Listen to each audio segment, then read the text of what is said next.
Hallo Leute, willkommen bei unserem Kanal. سلام دوست عزیز، خوش آمدی به کانال ما. پی چند تا جمله های کوتاه و روزمره شما میتونی ازشون هر روز استفاده کنی و به کار ببری. Wir wissen, dass Deutsch eine schwierige Sprache ist. ما میدانیم که زبان آلمانی یک زبان سختی است.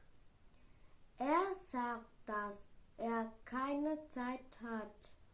اون گفت یا میگه که اون وقت نداره. Sie freut sich, dass du sie besuchst. اون خوشحال میشه که شما به دیدنش بروی. Wir denken, dass Wetter morgen besser wird. ما فکر میکنیم که فردا هوا خوب میشه. Es ist wichtig, dass du pünktlich bist.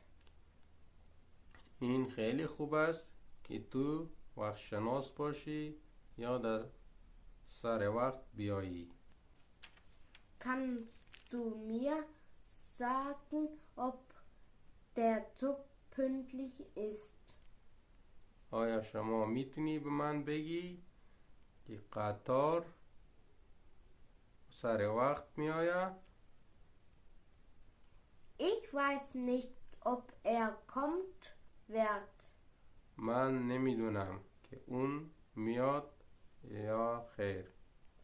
Sie fragt, ob du mitkommst.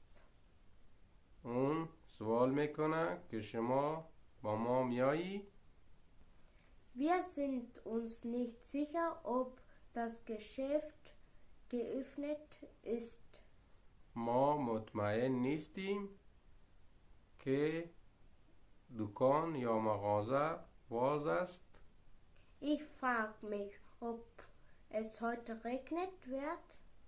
من از خودم سوال میکنم که امروز باران میآید. Er weiß nicht, ob sie ihn mag. اون نمیدانه یا نمیفهمه که اون خوش داره یا نه. تا ویدیوی بعد، شب روز خوش. این و درس امروزی ما.